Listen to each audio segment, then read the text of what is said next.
Opa galera, tudo bem? Dans la vidéo d'aujourd'hui, on va apprendre à dire qu'on va quelque part. Par exemple, on va à la boulangerie, on va au supermarché. Comment on traduit cette petite préposition à en português? Vamos ver? E aí galera, tudo bem? Bem-vindos a mais um vídeo de Le Brésilien avec Gabi. Le Brésilien, c'est notre site pour t'apprendre le portugais et Gabi, c'est moi.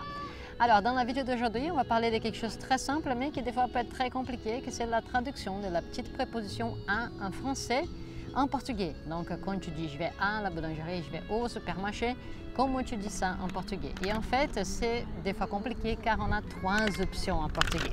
Je vais écrire en même temps et comme ça, on va les apprendre ensemble. Donc, on a trois possibilités. La première, c'est la traduction littérale qui c'est « à » en français, bah, c'est « à » en portugais. La deuxième, c'est « para ». Et la troisième, c'est « em ». Donc, on a trois possibilités. Alors, « à », donc c'est le « à » français. Para, c'est, je vais le mettre là pour que ça fasse les zooms, voilà. Para, c'est aussi la traduction des A, et em, ça peut aussi être la traduction des A quand on parle français. Donc on va commencer en voyant ces deux options, qui c'est ce qui dicte la grammaire du portugais brésilien, portugais général. On a ces deux options pour quand on parle d'un mouvement, que tu vas quelque part. Si tu veux dire que tu vas à la boulangerie, tu vas utiliser cette préposition, ok? Et du coup, si tu dis que tu vas à la boulangerie, tu as un article défini ensuite et tu es obligé de faire une contraction. Donc, je sais que ça va devenir, c'est ça. Tu auras un premier A qui c'est la préposition, tu auras un deuxième A qui c'est l'article défini et ça va devenir un A avec une phrase qui c'est la traduction de à la boulangerie. Donc, pour dire que tu vas à la boulangerie, tu vas dire eu vou à padaria, eu vou à padaria. Tudo bem? L'autre possibilité, c'est d'utiliser para. Alors, la différence entre ces deux prépositions, il y a très peu de Brésiliens qui le savent, il y a très peu de personnes qui parlent portugais qui savent la différence. En fait, on les apprend tout simplement par contexte et on utilise par contexte. Et si tu demandes à un copain, à quelqu'un que tu connais qui est brésilien, il n'a pas beaucoup de chances qu'il sache vraiment. Donc la différence, c'est par rapport à la durée de l'action.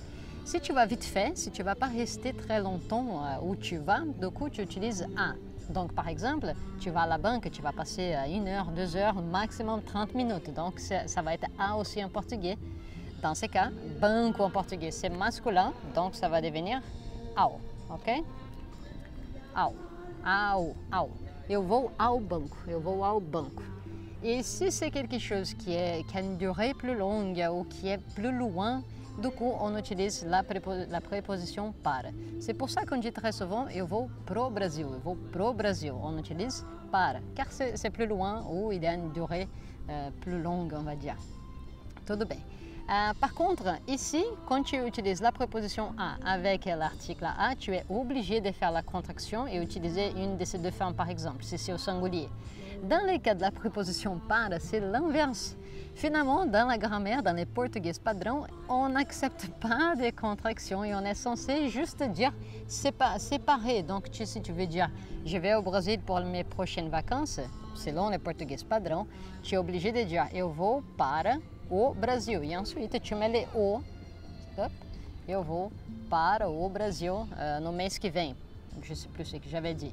Et tu n'es pas censé les contracter, faire la contraction.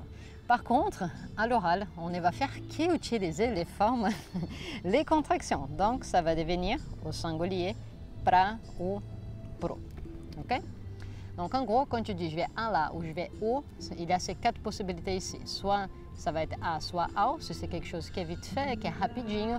Soit ça va être pra, pro, si c'est quelque chose plus loin, d'une durée plus longue. Très bien. Et finalement, on a la traduction de la troisième. Alors, la préposition em, elle n'est pas censée être utilisée dans ces contextes, mais je ne sais pas trop expliquer pourquoi. Ça, c'est le cas. Une bonne majorité de la population va utiliser em à la place de la préposition à. Alors, ici, on a aussi des contractions obligées. C'est marrant qu'on choisisse des fois. Non, ici on va parler bien, ici on va parler faux, mais par contre, il faut qu'on parle comme ça. Et là, tu fais quand même la contraction. Donc, quand tu utilises em, si tu veux dire que tu vas à la boulangerie, tu vas plutôt dire eu vou na padaria. Et si c'est masculin, tu vas dire non. En gros, cette proposition em, Hop là. Tac, tac, tac, tac, tac, voilà. En gros, la préposition em est en train de voler la place de la préposition a. Et à chaque fois que tu dis que tu vas quelque part vite fait, tu vas plutôt dire eu vou no, eu vou na. Ça, c'est le portugais courant, ok? Ce n'est pas accepté selon les règles du portugais padrão, mais c'est tout à fait accepté linguistiquement. Tout ce qu'on parle et qu'on arrive à transmettre une idée, il n'y a pas de faux ou de correct, ok? Les faux et les corrects, c'est selon ce qu'une société a choisi, que ce soit les règles d'une langue, blablabla.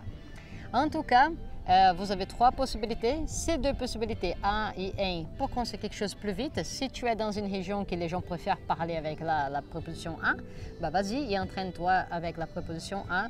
Et pour le reste du Brésil, la plupart de la population utilise aujourd'hui nona pour vite fait.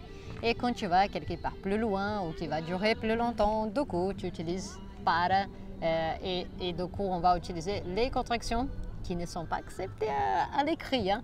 Si vous écrivez là, dans un truc officiel, du coup, vous les mettez séparés. Eu vou para o Brasil. Et si vous êtes en train de parler, vous pouvez utiliser les contractions. Donc, juste pour être sûr, pour confirmer que vous avez bien compris. Si tu veux dire que tu vas à la plage, lesquelles de ces trois propositions tu vas utiliser? D'abord, il faut penser si ça va durer longtemps ou pas. Donc, si c'est dans l'après-midi, on va dire, je vais à la plage cet après-midi, je reviens.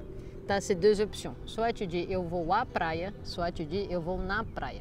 Les deux sont possibles. Celle-ci est la correcte selon le portugais padrão. Celle-ci est plus utilisée dans la plupart du pays, mais selon certaines régions, tu peux aussi entendre plus a. Mais si c'est vite fait, tu utilises ces deux. Et après, si tu veux dire aussi, je vais à la plage pendant mes vacances, donc là, tu as une idée d'une durée plus longue.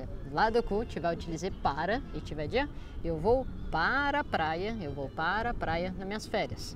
Mais à l'oral, on va faire la contraction et on va dire eu vou pra praia, eu vou pra praia. Alors, apprendre le portugais du Brésil, c'est ça, pessoal. Il faut apprendre toujours les deux formes car il y a ce qu'on écrit, il y a ce qu'on dit et ce qu'on dit est souvent très différent de ce qu'on écrit.